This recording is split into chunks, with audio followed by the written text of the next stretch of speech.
네, 안녕하세요. 매주 월요일 밤 9시 50분에 이렇게 찾아뵙는 미디어 백태클 이경입니다. 오늘은 우리가 조선일보에 대한 것을 약간 좀 더 심층 분석하려고 노력을 하겠습니다. 그런데 여러분께서 조선일보 뭐 지겹게 그런 얘기를 하냐 하실 수도 있는데 한번 함께 해주세요. 왜 분석해야 되는지 아실 겁니다. 근데 제가 오늘도 혼자 하지 않겠죠. 전문가 모셨습니다. 전문가라는 말씀이 좀 그러실 텐데 김성재 시민언론 민들레 김성재 에디터님 모셨습니다. 안녕하세요. 네, 안녕하세요. 안녕하세요. 네. 아니 근데 전문가라는 말이 좀 그렇다라는 표현은 뭐죠? 사적에서 그런 얘기 하셨어요. 사담으로 그 전문가라고 얘기한 소개를 하는데 부담스럽다. 네, 이런 네. 얘기를 사담으로 하셨습니다. 제가 그런 얘기를 기억이 나시죠? 했나요? 그때 술을 좀 드셨나요? 네. 좀 술을 드시고 기억은 안 나시나요? 뭐 사실 좀 부담스럽고요. 네. 근데 우리나라의 글쎄 뭐 전문가, 그러니까 미디어 비평의 전문가라고 이렇게 할 만한 네. 그런 뭐 저도 그렇고 워낙 미디어 비평이라는 이 분야가 사실 분명히 존재하는 분야죠. 그러니까 비평이라는 게 왜 문학 비평도 있고 네. 소설 비평, 시 비평, 또 미술 비평도 있고 영화 비평도 있잖아요. 그래서 그쵸. 영화 비평하시는 분들, 유명하신 분들 많잖아요. 많죠. 민들레에도 그 칼럼을 쓰고 계시는 오동진 네. 선생 같은 분이라든지. 네. 근데 미디어 비평은 사실은 그렇게 많지 않아요. 몇 분 정말 손꼽히는 그리고 좀 언론계 재미가 없고 관심도 조금 없고 네, 내가 그래서 보면 될 걸 뭘 굳이 해석해서 비평까지 해 이런 생각도 좀 있고요. 네, 그리고 언론계에서도 미디어 비평을 별로 안 좋아해요. 그러니까 자기네들 비판하는 게 나오니까 그렇죠. 미디어 언론들도 별로 다루지 않고 또 그런 생각 있는 것 같아요. 당신 비평하는 당신도 현직이나 전 언론인 출신이잖아. 그렇죠. 근데 같은 밥 먹는 사람들끼리 뭘 굳이 또 비평을 해라는 네. 그런 의견도 있는 것 같아요. 네, 그래서 미디어 비평이 활성화되어 있지 않고 그런데 미디어 비평이 활성화되는 건 너무나 중요하다. 네. 이제 그래야 언론들이 서로 그 자신을 돌아보게 되는 거죠. 우리가 언론을 이렇게 막 기XX라고 비판을 하고 뭐요? 기XX 기X 기업. 네, 네. 비판을 하는 이유 중에 가장 큰 이유는 네. 언론이 잘못해서가 아니라 물론 잘못해서 우리가 비판을 하지만 그 이유보다는 잘못했는데도 자기를 돌아보지 않는 거예요. 성찰하지 않고 반성하지 않기 때문에 저는 그 기XX라는 이름이 붙어졌다. 네. 언론이 좀 우리가 잘못했습니다. 예를 들어서 세월호 네. 그 참사 보도할 때라든지 이럴 때 그렇죠. 잘못했잖아요. 네. 엉터리 보도를 했잖아요. 네. 전 세계를 충격에 빠뜨렸지 않습니까? 전 그렇죠. 국민들을. 그러면 우리가 잘못했다. 앞으로 그런 보도 하지 않겠다라고 반성하고 성찰하고 그리고 앞으로 그러지 말아야죠. 네. 노무현 대통령 보도라든지 굉장히 그런 사례가 많잖아요. 네. 근데 자기를 돌아보지 않고 반성하지 않고 계속 반복해요. 그러니까 참다 못한 국민들이 기XX라는 그런 멸칭으로 그냥 언론을 부르게 기레기라고 됩니다. 해주세요. 뭐 이렇게 네? 혼자 고급진 척을 하세요. 그냥 기레기. 네. 기레기. 기레기. 네, 그럼요. 네. 그냥 그렇게 하셔도 근데 되지 않아요. 뭐 이렇게 겁을 먹고 그러세요. 기레기라는 말을 저도 사실은 쓰고 싶지 않아요. 쓰지 말자고 주장하는 사람들도 있고. 비평가들이 한 게 아니잖아요. 국민들 그렇죠. 입에서 입으로 전해지고 그렇죠. SNS에서 네. 이렇게 전해지는 거잖아요. 뭐 저는 근데 써도 된다고 생각. 저도 언론인 출신이지만 네. 물론 우리 선배님 옆에서 뭐 언론인이라고 하기에는 정말 경력이 너무나도 그렇지만 그래도 네, 쓸 때는 써야 된다. 국민들이 쓰신 저도 거다. 동의해요. 네. 이런 멸칭을 부르는 것에 대해서 네. 동의해. 그래야지 우리들이 이렇게 국민들한테 욕을 먹고 있구나라는 그쵸. 사실을 알거든요. 네. 근데 이제 일부 어떤 언론 학자들이라든지 네. 또 이제 저처럼 언론에 대해서 비판하시는 그 분들이 그래도 좋은 언론인들도 있는데 좋은 기자들도 있는데 많죠. 오히려 많이 많아요. 있잖아요. 네. 비율로 따지면 훨씬 많아요. 정말 노력하고 기레기 언론인이 몇 명 안 되는 거예요. 네. 좀 이따 이제 기레기 언론인 이제 얘기하실 거잖아요. 네. 그래서 가능하면 기레기라는 표현을 써서 그 좋은 기자들까지도 이렇게 의기소침하게 하고 위축되게 하고 네. 그분들이 언론계를 떠나게 한다든지 그러지 않았으면 좋겠다라는 생각으로 그 멸칭을 쓰지 말자라고 이제 이야기를 하는 거예요. 근데 우리가 이제 공감합니다. 또 그 말도 일리가 저는 있다라고 생각을 해요. 공감합니다. 네. 그렇지만 저도 그래도 언론에 있었던 사람으로서 공감을 하고요. 네. 제가 집회 장소 나가거나 많은 그 국민들을 만났을 때, 특히 이제 집회 장소에 나오는 국민들을 만났을 때, 네. 그 심정으로는 솔직히 공감을 못하겠고요. 그러니까요. 그렇습니다. 네. 그리고 이제 계속 이렇게 오늘 이제 얘기할 조선일보의 네. 이런 기사들 네. 보면 그 말을 네. 정말 안 쓸 수가 없잖아요, 사실은. 솔직히 기레기라는 말이 제가 오늘 우리가 네. 나눌 이야기 그 방송을 준비하면서는 기레기라는 말이 제가 오늘 뵙는 가장 고급진 단어. 고급진 단어다. 가장 네. 엘레강스한 수준의 단어이 아닌가. 정말 욕 빼고는요, 여기까지 다 올라왔어요. 이거, 네. 이게 현실인가, 이게 소설인가라는 생각이 들었습니다. 엘레강스, 네, 네, 좋습니다. 네. 엘레강스라는 표현 오늘 굉장히 그런데요. 엘레강스하네요. 네. 제가 저희 방송을 좀 재밌게 해라. 자꾸 그러셔가지고 제가. 그래서 학원 다니신다면서요? 네? 학원 다니실 생각이 있다면서요? 아니, 스펙스 대표님께서 저한테 아주 심각하게 이경, 내가 그 돈으로 내가 등록을 시켜줄 테니까 네. 이경 개그학원을 좀 등록해봐. 그래서요, 이번 주부터는 저는 개그학원은 등록할 생각은 없고 결론은 없고 저의 본연의 모습을 그동안 좀 감추고 있었어요. 본래의 모습이 또 따로 있었군요. 저희 아이들은 네. 저 엄마 웃기다고 그래 줘요. 그리고 네, 저희 네. 후배들도 이제 언론사에 네. 있을 때 후배들도 선배 되게 웃긴 선배야 그런 얘기를 네, 해줬기 네, 때문에 네. 근엄하지 않고 그냥 약간 나사 빠진 저의 본래의 모습, 그냥 아주 평범한 거의 본래의 모습으로 편안하게 네. 나사는 조금 조이고요. 나사 빠진 네. 모습. 약간 좀 편안하게 진행을 해볼까 합니다. 네, 네. 기대하겠습니다. 네, 나사 빠진 모습. 그냥 지금과는 좀 다른 정말로 일상적인 모습으로 한번 해볼까 합니다. 네. 자, 우선 그 얘기를 좀 하셨으면 뭐를요? 좋겠는데요. 지금 오늘이 마침 네. 그 MBC 그거 먼저 하실까요? 지금 오늘 그 결정문이 나왔는데 그냥 짧게 그 말씀을 우리 얘기하고 넘어가는 게 좋지 않을까 싶어서. MBC에서는 서울행정법원 결정에 대한 입장문이 나온 바가 있습니다. 그런데 네. 거기서 조금 더 구체적으로 덧붙여서 설명 부탁드립니다. 네, 오늘 행정법원에서 이 두 팀에서 소송을 제기를 했죠. 뭐냐면 방통위에 2인 방통위에 MBC 대주주 박문진 이사 네. 임명 네. 효력 정지 가처분 소송하고 또 그 임명 무효 소송을 냈거든요. 다 아시겠지만 방통위는 5인으로 구성되어 있고 서로 이제 합의제 기구인데 그거를 지금 윤석열 정권의 입맛에 맞는 딸랑 두 사람이 MBC 박문진과 MBC 박문진 이사진, 그러니까 한마디로 아주 간단하게 설명드리면 대표를 확 바꿀 수 있는 이사진들을 MBC 사장을 바꿀 수 있는 그렇죠. MBC 대표를 바꿀 수 있는 그 이사진들을 전부 다 자기네끼리 입맛에 네. 맞게끔 다 바꿔놨다. 네. 근데 이것을 효력정지 가처분 신청, 그러니까 다 네. 정지를 시켜야 그렇죠. 된다. 네. 근데 결론은 어떻게 난 거죠? 그래서 오늘 행정법원에서 그 가처분 소송 결정이 나왔는데 인용을 한 겁니다. 인용을 했다는 거는 받아들인 거예요. 그래서 이분들의 6명 이사들 임명이 지금 일단 그 효력이 정지됐습니다. 자, 이 얘기는 법원 뭐냐면 오랜만에 일 잘했는데요. 그렇죠. 네. 사실 칭찬해 법원, 칭찬해. 네, 굉장히 반가운 소식인 네. 거죠. 그래서 6명이 일단 이사로 취임하지 못하게 됐어요. 원래는 이분들이 그러니까 전임 이사분들이 이제 임기가 이미 원래대로 하면 끝나는 시간이 지났어요. 그랬는데 지지난주에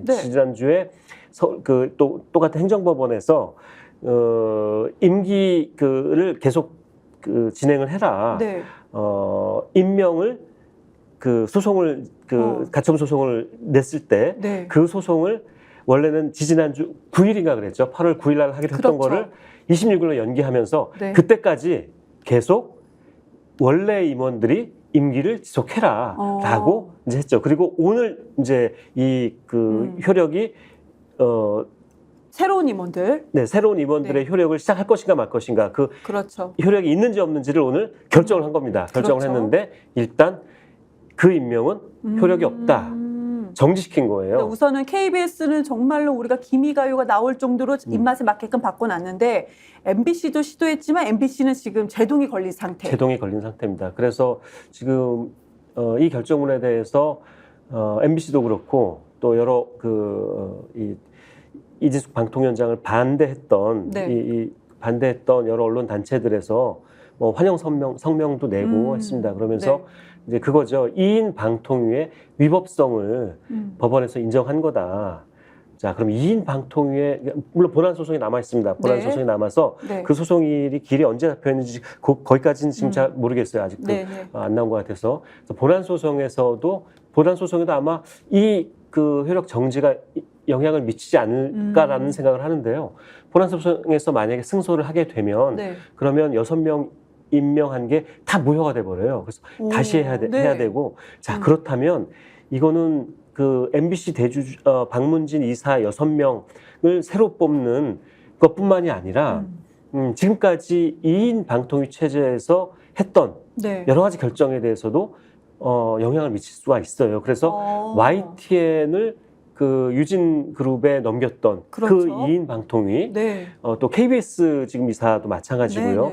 이런 것들이 지금 다 다시 무효가 될 수도 있지 않을까 모르겠습니다. 법리적으로 뭐 제가 법조인은 아니라서 정확히 모르겠지만 그런 그 어떤 변화에도 굉장히 영향을 미치지 않을까라는 생각이 들어서 지금 오늘 내려진 행정법원의 이 결정이 굉장히 큰 의미가 있다. 그리고 윤석열 정부의 어쨌든 이 방송 장악, 본인들은 이제 방송 장악이라고 하진 않죠. 참 그것도 궤변인데 방송을 아니 이명박 정부 때도 이랬고 다 이렇게 이걸 방송 장악이라고 우리가 다 불렀어요. 왜냐하면 방송 장악이니까 정권의 방송 장악이니까.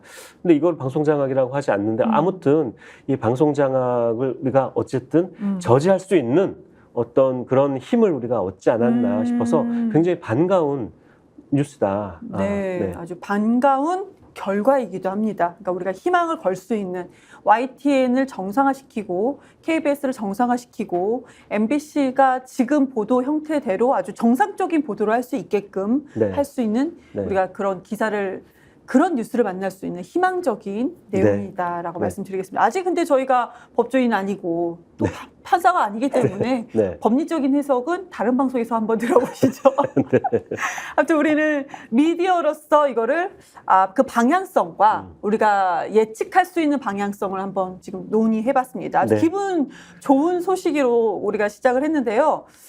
이제는 기분이 전혀 좋지 않아요. 여러분들께서 지금부터 조선일보의 논설위원과 전 국정원 직원이 나눴던 대화 내용을 하나하나씩 전 이거를 좀 구체적으로 다뤄볼까 합니다. 제 입이 더러워질까봐 그동안은 이런 내용을 제가 교양이 떨어져 보일까봐 이런 내용을 다루지 않았었는데 오늘 한번 다뤄보겠습니다. 자, 조선일보 현직 논설위원입니다. 현직 논설위원이에요. 그리고 전 국정원에서 대변인실에 있었던 직원이 국정원이에요. 그 엄청난 국정원 직원이. 국정원 직원도 현직 아니에요?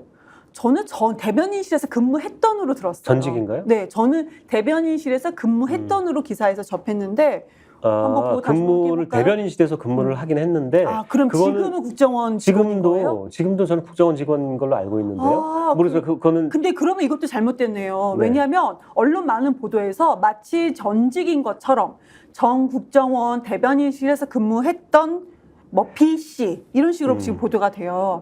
그러면은 그거는 팩트는 뭐 다시 확인해 보죠. B 씨가 현직 국정원 직원일 수도 있다. 다만 대변인실에서만 근무를 안 한다라고 저희가 우선은 전제하고 얘기를 한번 해볼까요?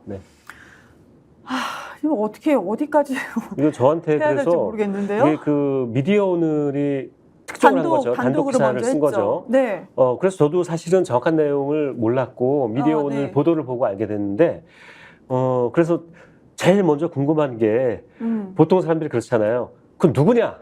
조선일보의 논설위원 A씨가 누구냐? 이게 제일 궁금하잖아요. 그래서 저도 그랬죠. 이 논설위원이 아세요? 누구냐 질문하기 전에 이 사람이 쓴 칼럼이나 그게 뭡니까? 라고 제가 여쭤봤었죠. 근데 그 얘기를 하면 누군지 밝혀지잖아요. 안 돼요? 자, 저는 모릅니다. 그럼 아시나요? 누군지 아세요? 네, 저는 알고 있어요. 근데 이거 알면은 지금 이 자리에서 누구라고 말씀해 주실 수 있나요? 그럴 수 없습니다. 같은 언론인이라고 안 되나요? 아니, 왜 안 네. 돼요? 이거는 그 혐의가 만약에 불법적인 혐의가 그 확인이 됐을 때 경찰에서 네. 그 수사당국에서 공개를 하기 전에 제가 그 얘기를 하면 그쪽에서 명예훼손이나 그러네요. 이런 걸로 걸 수 있죠. 그래서 명예훼손. 네, 그래서 미디어오늘에서도 현직 논설위원 A 씨라고만 표현을 네. 하고 A, B만 계속 나와요. 네, A, B만 나오고 국정원 있는데 직원은 B고 제가 현직 누군지는 알고 논설위원은 있고요. A고요. 현직 논설위원이 맞고요. 이런 인간이 지금 세상에도 있는 건가라는 생각이 들었어요. 이거 진짜 좀 더러웠어요, 내용이. 그러니까 한마디로 이 논설위원과 현직 논설위원과 국정원 직원이 서로 간에 SNS 주고받습니다. SNS 아니고 문자입니다. 아니, 문자를 주고받. 네. 문자요? 네, 문자입니다. 아무튼 메시지를 텔레그램이나 카톡이 주고받습니다. 아니고 그냥 문자요? 문자. 문자를 주고받는데 네, SNS가 혼나온 거예요. 네, 기자들의 SNS 공개했던 사진 같은 거 있잖아요. 네. 그 본인들이 찍었던 사진인지는 그거는 언론에서는 저는 못 봤어요. 근데 여성 기자들이 본인 SNS에 올렸던 사진을 서로 주면서 거기에 글을 막 더러운 글들을 서로 주고받습니다. 네. 문자로. 저도 정말 깜짝 놀랐어요. 이 그 미디어오늘에서 공개한 건데 미디어오늘에서 이 내용을 공개하면서 그 우리 노지민 기자, 미디어오늘 기자인데요.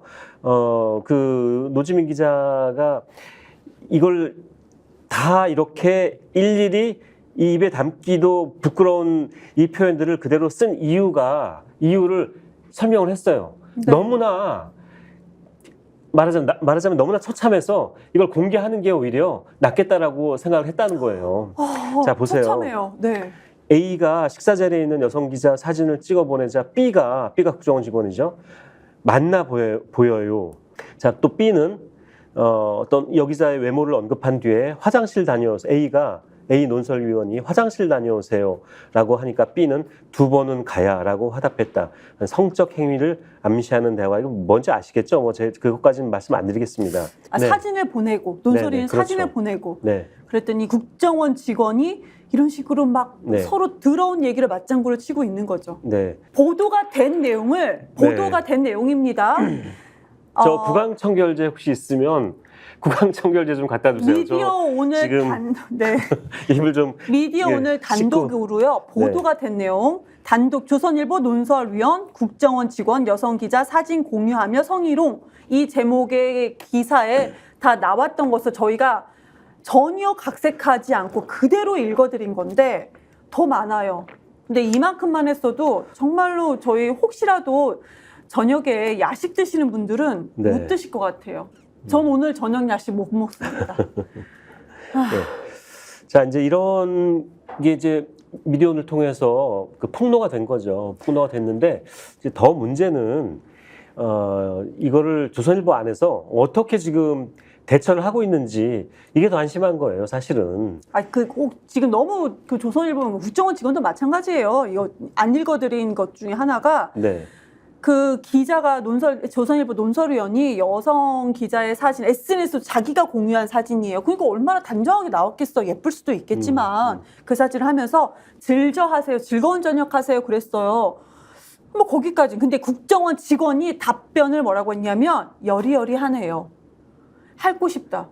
제정신입니까? 이거 기사에 나온 거예요. 그러니까 국정원 직원도 이 뇌가 이 사람도 쓰레기인 건 마찬가지입니다. 그런데 우선은 국정원 직원은 우리가 여기에서는 비판의 논외로 하고 미디어 백테클이기 때문에 조선일보 쪽에 한번 얘기를 해봐야 될 것 같아요. 네. 조선일보의 현재까지 대응. 조선일보의 그 공식적인 어떤 반응이 나온 건 아니고 정식적인 반응이 안 나온 게 저는 웃깁니다. 네, 그 미디어오늘하고 이제 몇몇 한겨레, 경향, 민중의 소리, 굿모닝 충청인가요? 이런 몇몇 이제 다른 매체에서 미디어오늘 이 특종 기사를 같이 보도를 했죠. 받아서 보도를 했는데 그 다른 기자들이 이제 질문 물어봤을 거 아니에요. 미디어오늘 기자도 물어봤고 조선일보가 이 문제에 대해서 어떻게 대응을 하고 있느냐라고 했더니 진상을 조사 중이다라는 이야기만 하고 그 뒤로 아무런 공식적인 어떤 그 얘기는 지금 없는 상태예요. 그러니까 조선일보가 저는 조선일보 폐간을 외치는 사람입니다. 정치인이지만 폐간을 외쳤던 사람인데 아, 그래요? 많은 사람들이 조선일보 폐간은 어렵지 않아? 이런 네. 얘기를 그러니까 그 하기도 하세요. 제 주변에서도. 네. 그런데 이 정도로 썩었다면은 계속 우리가 폐간을 외쳐도 되겠다라는 생각이 듭니다. 왜 그러냐면 근데 우리 저 이경님은 앞으로 네. 정치하실 생각이시잖아요. 근데 저는 조선일보하고 이렇게 폐간까지 얘기하면서 세게 이렇게 하시면 그 도움이 안 되실 텐데 제가요. 라고 흔히들 이제 이야기를 권유를 많이 하죠. 그래서 많은 정치인들이 조선일보가 조용하죠. 예, 문제가 있다는 걸 알면서도 그렇게 막 심하게 네. 하진 않는데 용기 있으세요, 정말. 저 조선일보한테 많이 당했던 일이었어. 네, 뭐 그런 경험이 아니 여긴 있으시죠? 저도 없는 정보를 네. 법원에서 저도 못 받은 정보를 네. 조선일보나 TV조선은 재판부에서 직접 받아가지고 단독으로 해요. 저도 못 받은 거를. 네. 그래서 여긴 폐간이 답이다. 네. 물론 개인적인 이런 일을 겪기 전에도 저는 조선일보는 폐간이 답이다고 생각을 했습니다. 왜 그러냐? 네. 이번 사건에서 또 왜 그런지 다시 한번 제가 또 느꼈던 게 이런 끔찍한 일을 서로 주고받은 게 나왔어요. 그러면 이거를 사내 규정이 이런 게 있을 거 아닙니까? 사내 규정에 의해서 아주 정식적인 조사를 해야 되는 거 아니겠습니까? 근데 지금까지 우리가 언론 보도에 나온 걸 보면 그 얼마나 많은 기자들이 질문을 했겠어요. 그랬더니 조선일보 측에서 뭐 노조를 통해서 저희가 접한 것은 사실관계 조사 단계이다. 그런데요, 우리가 이 이야기가 거의 일주일이 지났어요. 이 보도가 나온 지 거진 네, 일주일이 그렇죠. 지났어요. 그렇게 됐죠. 일주일이 지났는데 사실관계, 정식 조사가 아니고 사실관계 정도 조사 중이다. 네. 아니 이게 제정신입니까? 이거 뭐 몇 시간이면 확인 다 될 거 아니에요? 이게 그럼 문자 보면 제정신이에요? 되잖아요. 네. 아니 사실관계는. 그 정도면은 솔직히 그 기자는 그래요. 논설위원은 현재 내가 그게 없어. 우리 포렌식 있잖아요. 포렌식. 네. 아니 사설 포렌식도 있어요. 그렇죠. 사설로도 네. 네, 가능하죠. 아니 그럼 조선일보에서도 그러면은 당신이 이 결백하다는 거 당신이 한번 자료 가져와봐. 그럼 우리 그 핸드폰 줘봐. 우리도 한번 알아볼게. 이래야 되는 거 아닌가요? 그렇죠. 네. 왜 안 하죠? 조선일보 왜 그래요? 왜 안 합니까? 그걸 저한테 물어보세요. 지금 왜 안 한다고 생각하세요? 왜 안 하냐 하면 저도 짐작하는 거죠. 추정만 하는 거죠. 네. 아마도 우선 이랬을 거예요. 그러니까 조선일보의 그동안에 조선일보의 그 내부의 문화라고 할 수도 없고 그 관행? 이런 거를 쭉 봤을 때, 그리고 조선일보의 기사들을 그동안 이런 성 문제나 성 비위 문제나 이런 거를 보도하는 태도로 봤을 때 아마 이렇게 생각했을 겁니다. 조선일보 경영진도 그렇고 네. 고위급 간부들도 아니 이거 그냥 개인적으로 남자 둘이서 개인적으로 주고받은 건데 이게 왜 문제가 돼? 이렇게 생각을 했기 때문에 이게 문제가 될 게 아니다라고 그렇게 아마 1차적으로 생각을 했을 거예요. 그래서 저는 그러니까 제 짐작이에요. 그럴 수 있겠다라는 네, 그러니까 거죠. 이 기사가 터졌어요. 미디어 터졌어요. 그래서 불렀겠지 논설위원을. 야 이거 사실이야? 그랬더니 뭐 본인은 사실 아니라고 얘기했다고 하는데 사실이 아닐 수가 없는 거죠. 자기 문자 핸드폰 열어보면 금방 나오니까. 그런데 아마 이렇게 얘기를 했을 거예요. 아니 이거 가지고 뭘 그러냐고. 아니 그냥 남자들이 이렇게 음담패설 개인적으로 이렇게 주고받을 수 있는 거지 이거를 가지고 왜 문제 삼냐라고 그 논설위원이 아마 항의를 했을 거고, 그걸 또 그 경영진에서는 그렇지 우리가 이게 공개돼서 문제인 거지 공개 안 됐으면 이게 뭐가 문제일 거야. 그게 지금 아마 이렇게 조선일보의 생각하는. 현 주소예요. 그렇죠. 그러지 않았을까. 그리고 나서 이제 다른 여러 신문에서 이걸 또 받아서 보도를 하고 네. 파장이 커지니까 자 그럼 이걸 어떻게 할 것인가. 그리고 조선일보 안에서도 조선일보 노조 있는 거 아시죠? 조선일보 노조에서 발언이 또 조목조목 나왔죠. 예, 조선일보 노조가 있는데 거기서도 이제 발끈한 거예요. 아니 그냥 솔직히 조선일보 노조가 있는 줄 알았지만 왜 있는지 몰랐었거든요. 네. 근데 이번엔 조선일보 노조가 보도를 아주 정확하게 했어요. 여기서 네. 정말 조선일보 노조에서는 기사에 나온 3명만 피해자가 아니다. 그렇죠. 이런 얘기도 나왔어요. 네. 그리고 회사에는 사적인 그 남성들끼리 대화인데 왜 문제가 되느냐라는 의견도 네. 있다라고 하면서 화내면서 노조에서 네. 이렇게 노조원이 얘기를 했었죠. 네. 노조에서 그 얘기한 내용도 미디어오늘에서 아마 취재를 해서 그럼요. 보도를 했던데 그 내용도 잠깐만 볼게요. 네. A 조합원은 성범 회사는 조선일보입니다. 네. 성범죄 가해자를 제대로 징계하지 않는다. 그러면서 여기자들에게 조선일보는 좋지 않은 직장이다. 나아가 유해한 직장이다라고 했다는 거예요. 그러니까 조선일보 직원이 저런 얘기를 한 거잖아요. 아마 이 얘기를 한 것도 조선일보 여기자겠죠. 조선일보 노조라고 했으니까 조선일보 직원입니다. 네, 조합원. 그리고 또 다른 그 조합원은 이런 얘기도 했습니다. 우리 회사에선 강간이나 가슴이나 엉덩이 정도는 만져야 가해자가 겨우 파면될 수 있다. 저거 조선일보 야 이렇다는 거예요. 이거 뭐라고 해야 되죠? 뭐라고 네. 할 얘기가 없어요. 그러면서 이런 환멸이 퇴사 결심에 영향을 미쳤다는 답이 90% 이상 나왔고 조선일보 그만두는 여기자들이 퇴사하는 이유 중에 90%가 이런 거다. 그러면서 회사가 성폭력을 조장하는 환경을 만들고 있다라고 했고요. 조선일보 안에서 이런 이야기도 나왔답니다.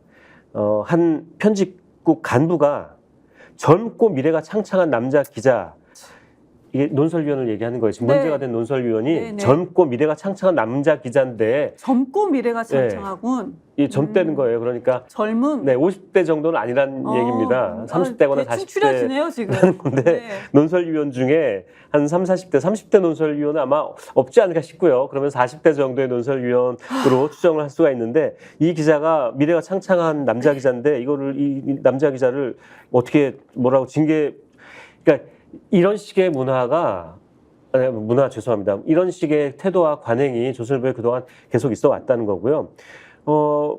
다른 또 조합원이 과거 회식 때 데스크가 여성 기자를 상대로 부적절한 행위를 했다. 근데 아무 문제가 안 됐다는 거예요.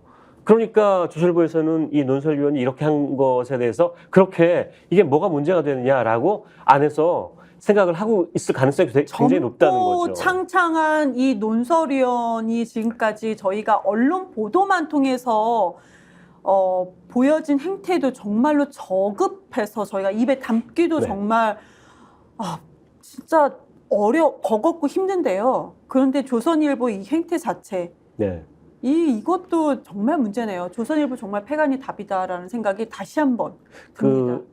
아마 일반 시민들은 잘 모르실 겁니다. 몇 달 전에도 이런 일이 있었어요. 기자들. 조선일보에서요? 조선일보 기자는 아니었고요. 언론사에서. 언론사가 이제 그 정치부 출입 기자인데 네. 국회 출입 기자였던 것 같아요. 네. 여기에 뭐 보도 다 나온 내용이니까 제가 그냥 다 밝혀서 서울신문, 네. 뉴스핌이라는 인터넷 매체가 있죠. 아마 알죠. 경제 뉴스핌. 아마 중심. 네. 그리고 이데일리라는 경제 매체가 있죠. 여기 있죠.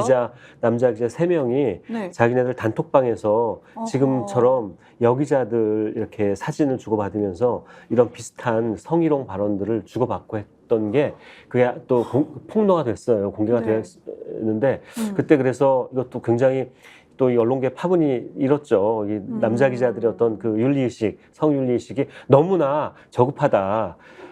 이 사건이 보도되고 나서 아마 다 징계를 받았을 겁니다. 중징계를 받고 나서 그 남자 기자들은 아마 다 회사를 그만둔 걸로 알고 있어요. 그러니까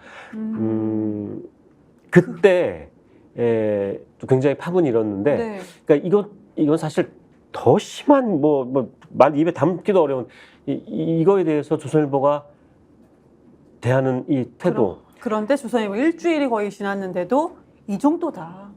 무슨 네, 사실관계 조사 중이라는 게 이게 말이 네. 되냐는 거죠.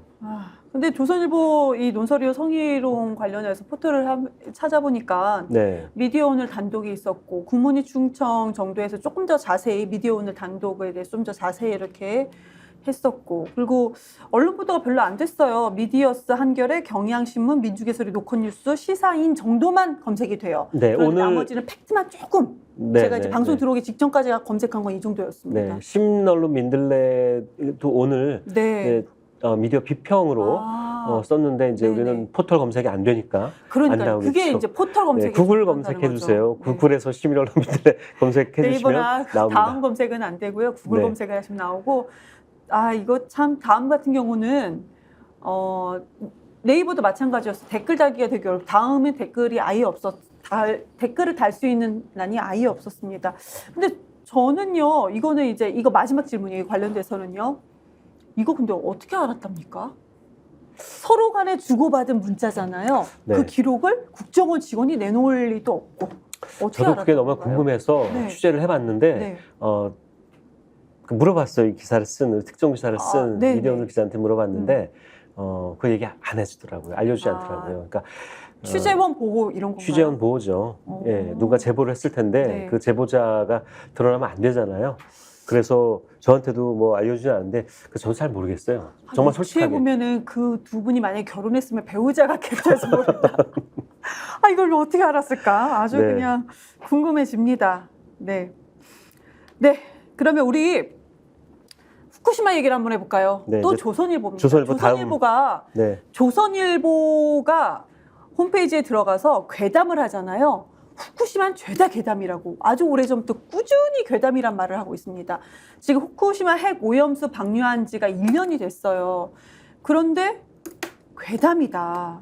작년 8월 24일인가 26일이 아마 그때 이제 그 언론이 다 그 방송에서 보도를 했죠. 그 네. 방류하는 장면을. 그렇죠. 저는 그 BBC에서 그 봤습니다.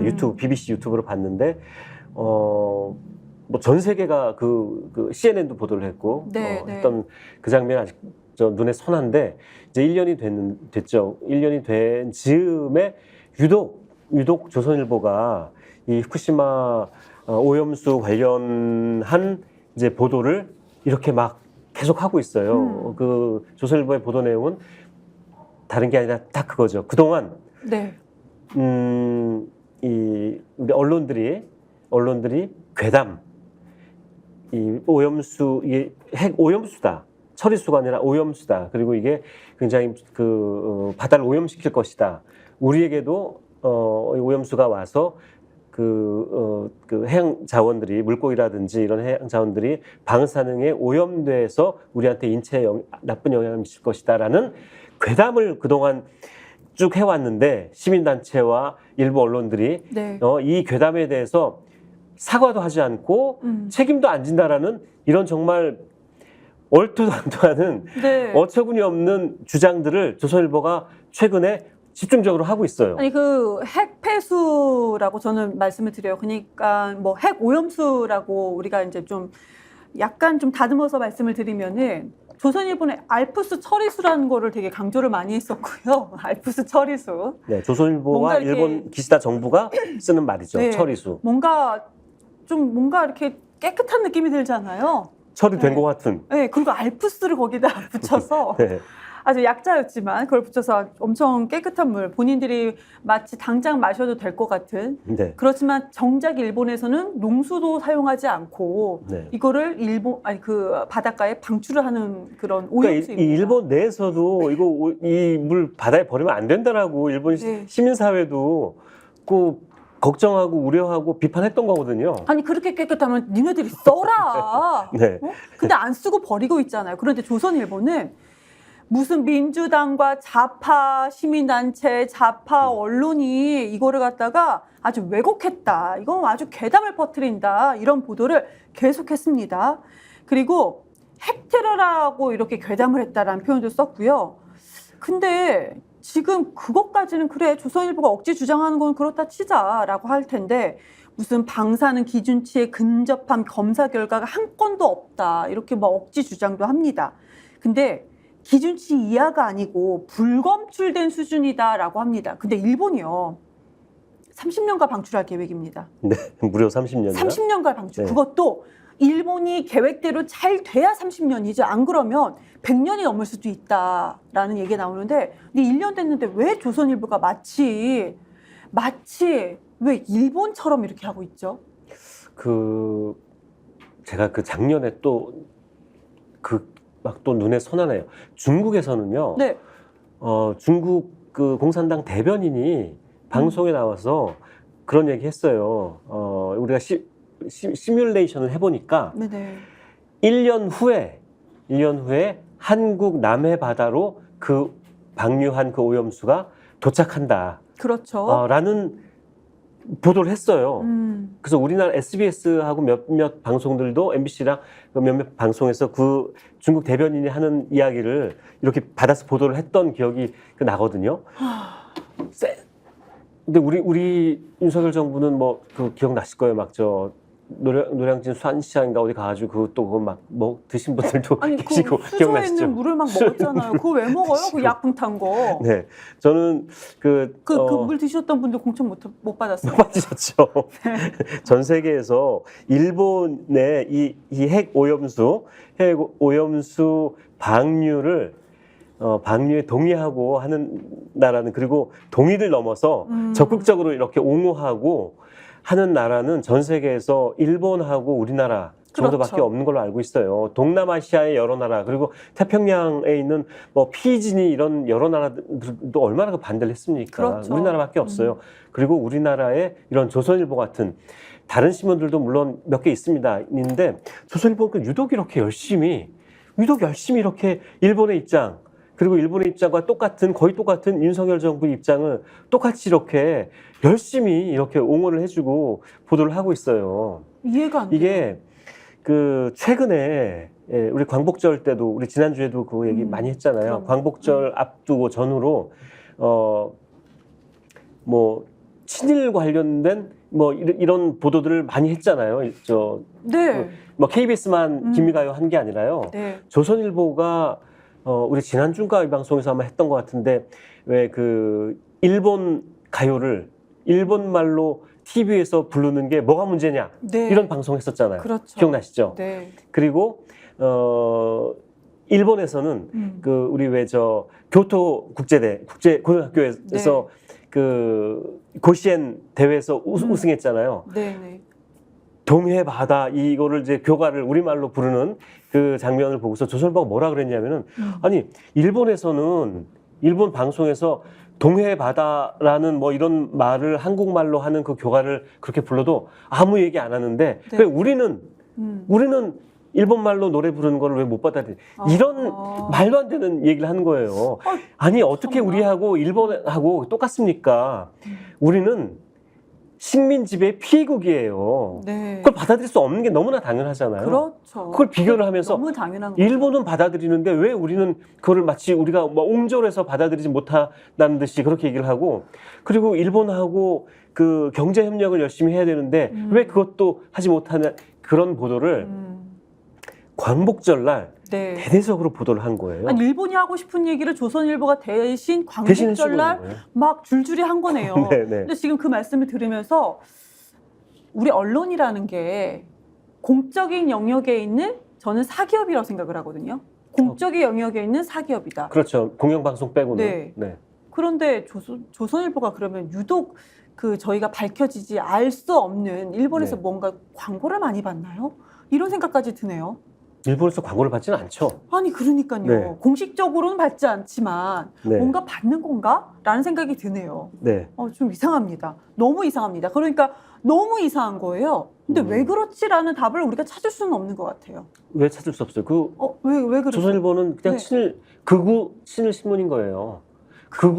한국에 있는 극우와 네. 친일 세력들이 있잖아요. 네. 이 사람들을 대변하는 신문인 거예요. 그런 극우 언론인 친일 거예요. 신문이 있기 때문에 그렇다. 네, 네, 그냥 네, 네. 이 사람들이 그냥 정체입니다. 아이덴티티예요.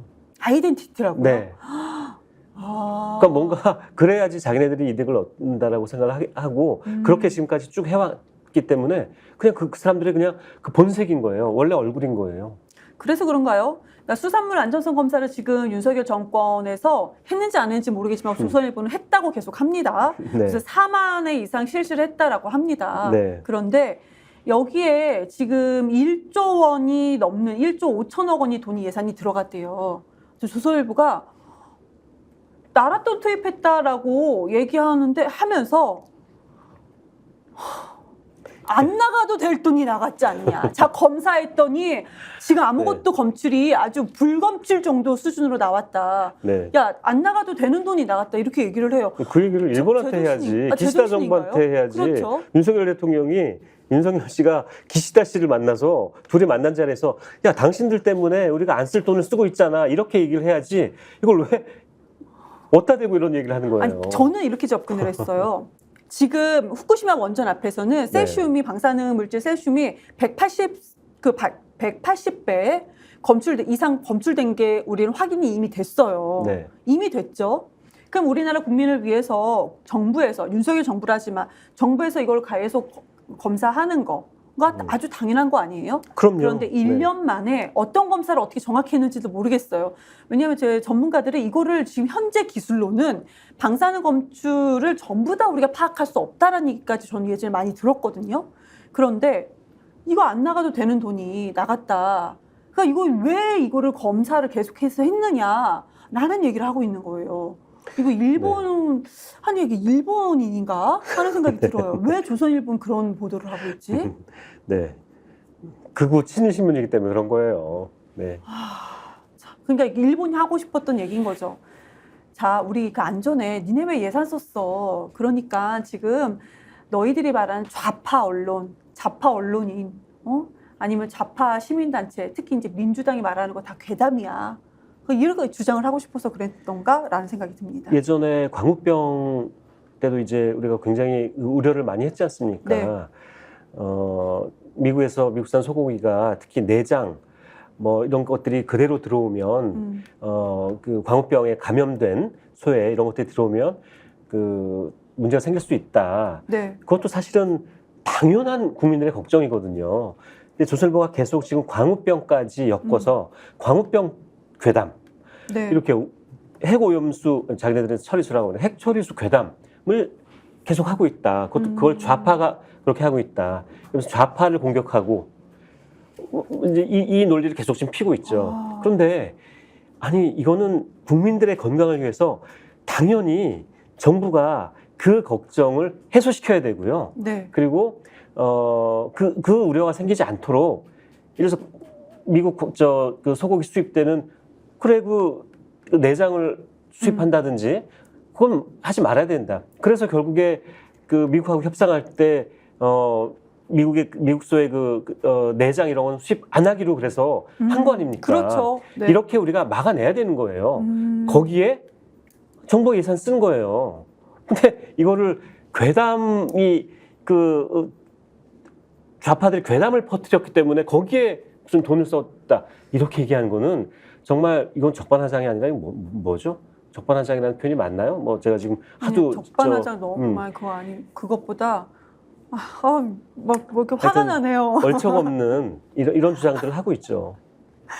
이게 저희가 너무 정제해서 말씀을 드리려고 하니까 말문이 막힙니다. 그냥 극우 신문보다 그래 극우다 너희들은 그냥 일본 현재 극우 정부 일본이 현 정부 일본 사람들 좋은 분들 되게 많아요. 그렇죠. 핵폐수에 대해서 핵 오염수 방출에 대해서 반대하시는 일본인들 엄청 많아요. 그러니까 일본의 현 정부와 같이 한다. 한국의 완전히 극우 세력과 같이 하는 사람들이 조선일보다. 그리고 조선일보 일본 극우 신문 산케이하고 조선일보하고 거의 그 논조가 비슷해요. 근데 조선일보가 근데 이상해요. 30년 전에 우리 그 김성재 에디터님께서 보도 시민언론 민들레에서도 이제 보도를 하셨던 그걸 것 보셨군요. 같아요. 다 보죠. 당연히 네, 다 고맙습니다. 보죠. 네. 네, 검색 자유도 안 돼 있는 시민언론 민들레. 네. 그래서 직접 시민언론 민들레 홈페이지에 들어가서 찾아서 네. 김성재를 검색을 한 다음에 다 봅니다. 그런데 거기 보니까 1993년도로 거슬러 올라가면 러시아가 동해바다 핵폐기물 투기하려 했을 때 네. 조선일보가 이때 뭐 막 난리 반대를 하고 그랬다면서요. 네. 그때도 그게 굉장히 오래된 일이잖아요. 30년 그렇죠. 전이니까. 네. 그때 반대했던 그러니까 그때는 러시아가 오염수를 버리는 게 아니라 그걸 드럼통에 넣어서 그걸 네. 버리겠다는 거였어요. 동해바다에.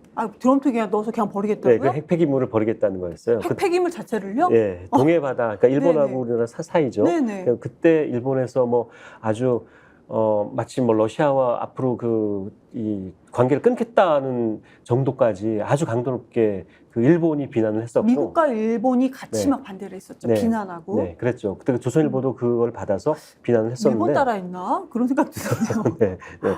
근데 30년 전까지 우리가 거슬러 올라가지 않아도 당장 네.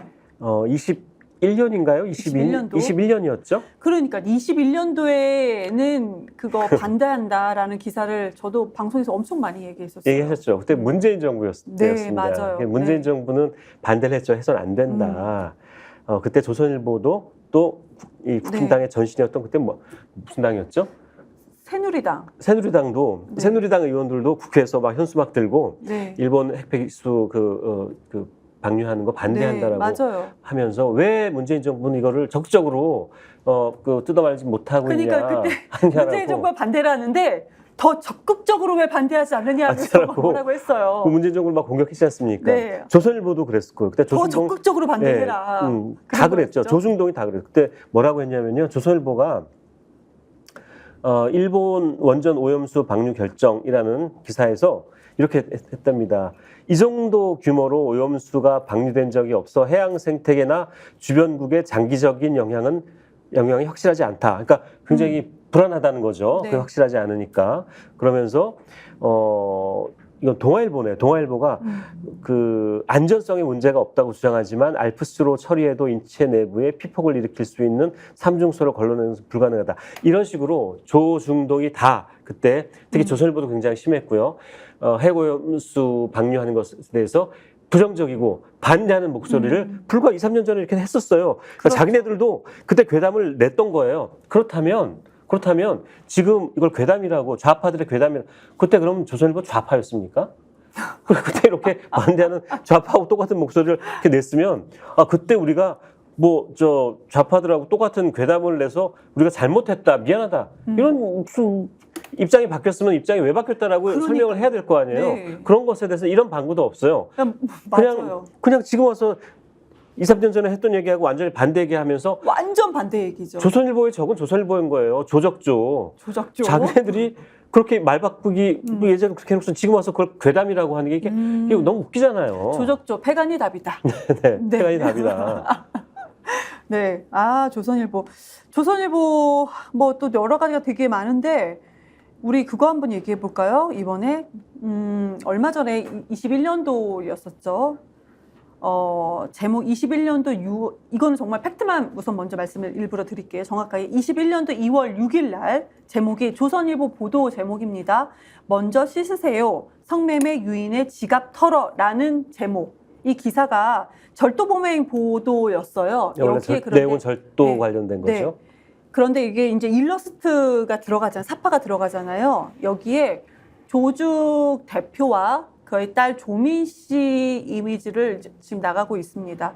일러스트를 이렇게 사용을 했습니다. 네. 이 기사 내용은 지금 얘기하신 것처럼 절도범들인데 절도를 어떻게 하냐면은 성매매를 할 것처럼 유인을 해서 네. 모텔 같은 데를 유인을 해서 먼저 씻으세요라고 얘기하고선 지갑을 털고 하는 그런 절도범에 관한 기사를 쓴 거예요. 조선일보가 네. 쓰면서 보시는 바와 같이 일러스트를 저렇게 넣습니다. 그 아래 일러스트가 조국 당시 이제 장관이었죠. 장관이 이제 사임을 하고 저렇게 그 배당을 메고 그 생일날 케이크를 사가지고 조민 씨 생일이었을 거예요 아마.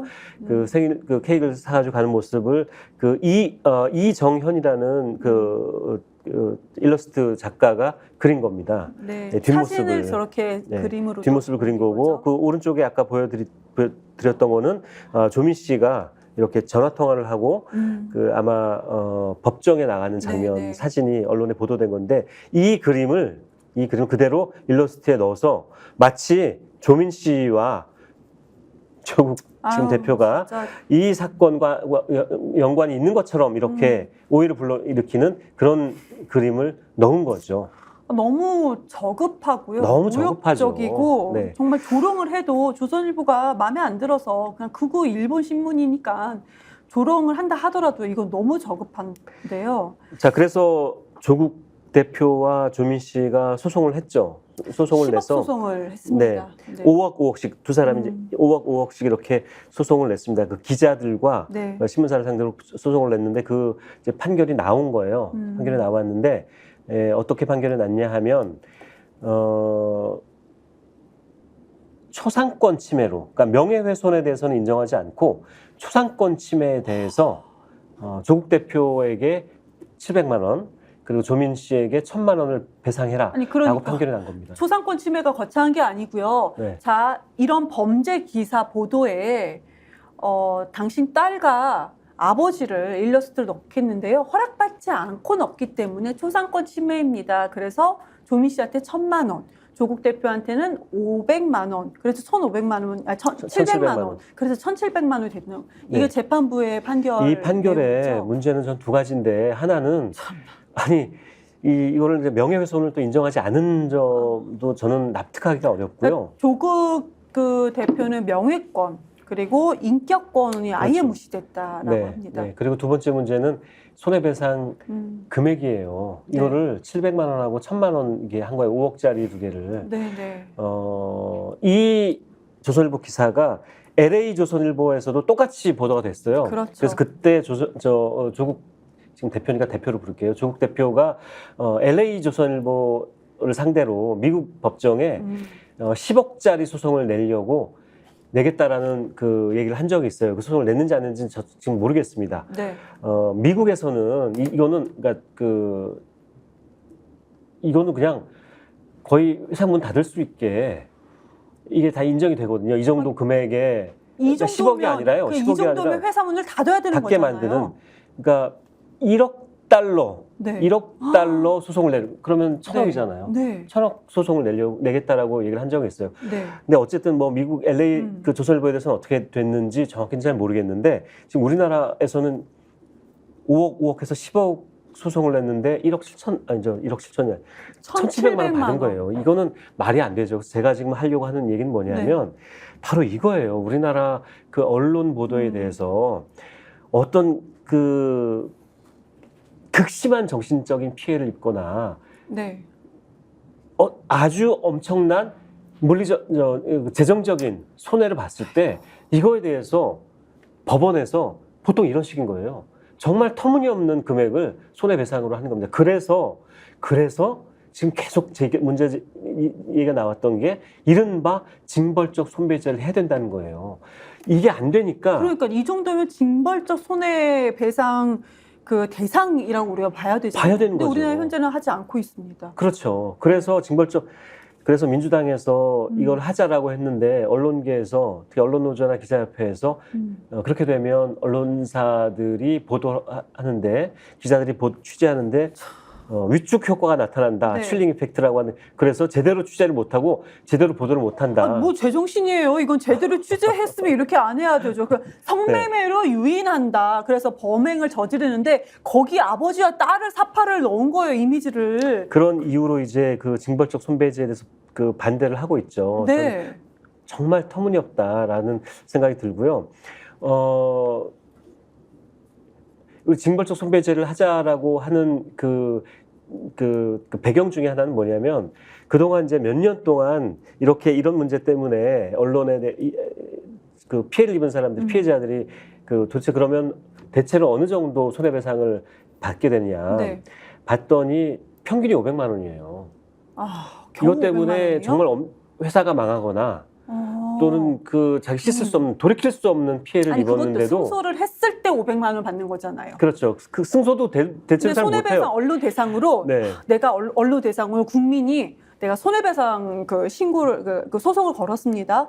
그 승소율이 어느 정도나 돼요? 한 30% 정도 30%요? 예, 로 저는 알고 있는데요. 그러니까 대체로 못 이겨요. 이길 수가 없어요. 왜냐하면 이겼다 하더라도 네. 500. 법원에서는 500 정도? 그러니까 법원에서는 이런 일단 그러니까 언론중재위를 가져가죠. 언론중재위에 이제 가면은 언론중재위에서 거기 이제 판사들이나 그러니까 법조인들이나 전직 언론인들이 이제 언론중재위원으로 참여를 하는데 이분들이 대체로 언론사 손을 많이 들어줍니다. 그래서 야, 웬만하면 그냥 서로 그래 그 정정보도 내고 끝내라 이런 식으로 해요. 근데 실제로 정정보도나 뭐 사과보도 같은 거는 찾아보기는 또 어려운 것 같습니다. 그런 거 이제 그 언론중재위에서 야, 정정보도 내세요라고 하면 정정보도를 내긴 내죠. 요만하게 조그맣게 그렇죠. 1단으로 내죠.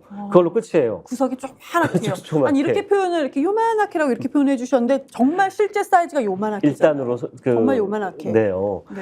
그리고 끝이에요.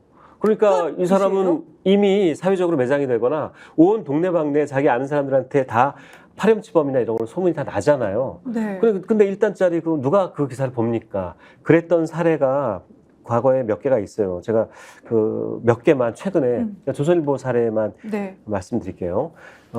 과거에 그 쿠팡 노조가 네. 이게 3년 전, 2022년 정도로 제가 알고 있는데 2022년 6월 달에 네. 조선일보하고 한국경제신문사입니다. 쿠팡 노조가 네. 본사를 점검하고 술판을 벌였다라는 기사가 난 적이 있어요. 술판. 네, 그러면서 사진도 나왔어요. 그럼 노조가 되게 비판적으로 국민들이 보게끔 보도가 된 거네요. 그렇죠. 그때가 이제 윤석열 정부가 출범한 지 얼마 안 됐었고 윤석열 정부와 조선일보가 네. 어떻게 대대적으로 보도를 했냐면은 네. 건폭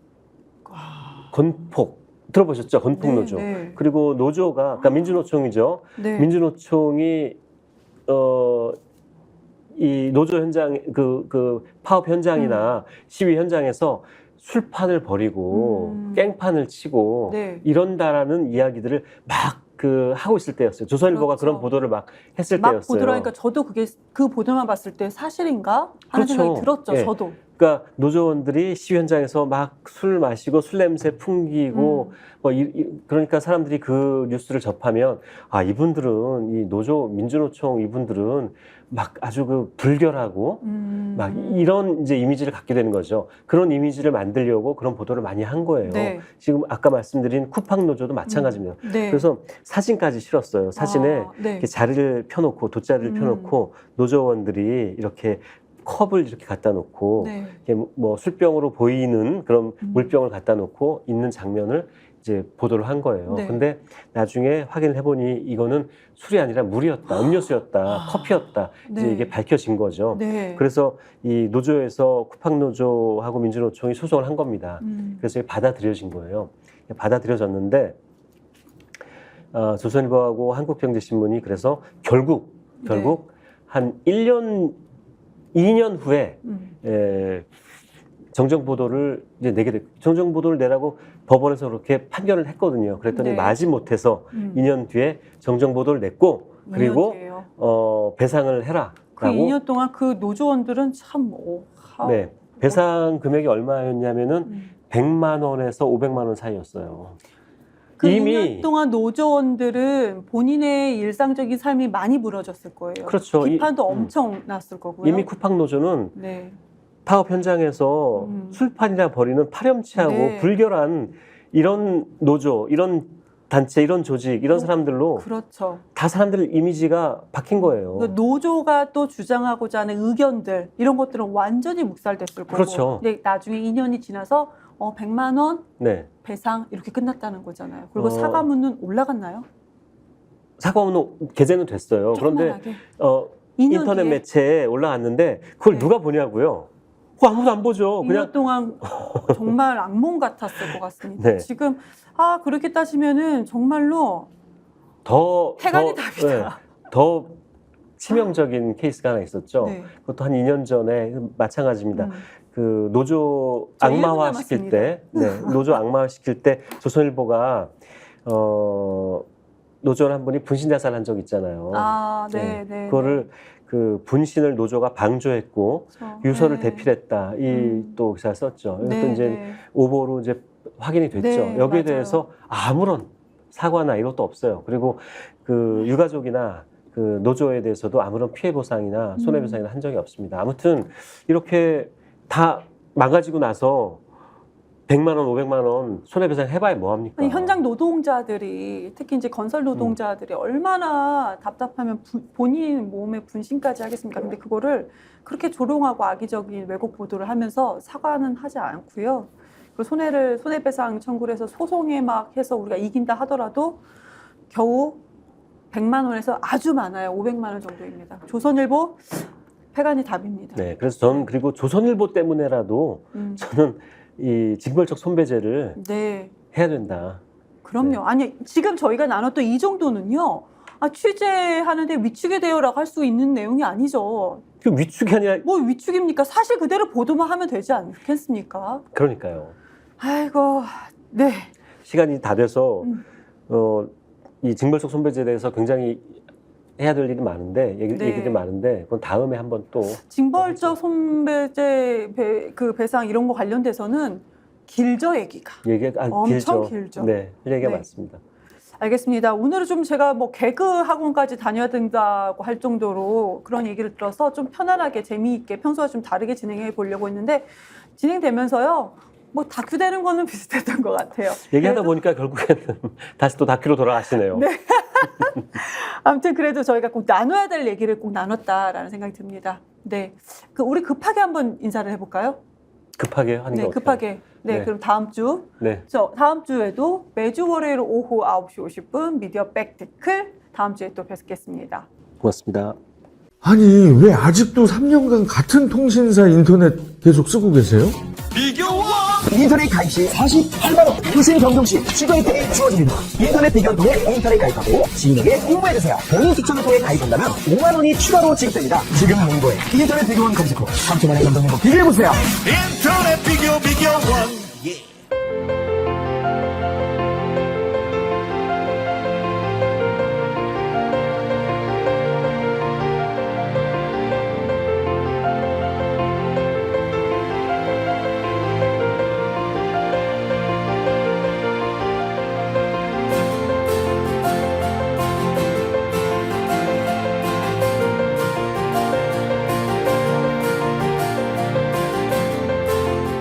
간편한데 맛까지 좋은 다이어트 추천해드릴게요. 파우치에 우유만 부어 20초간 흔들어 드시면 됩니다.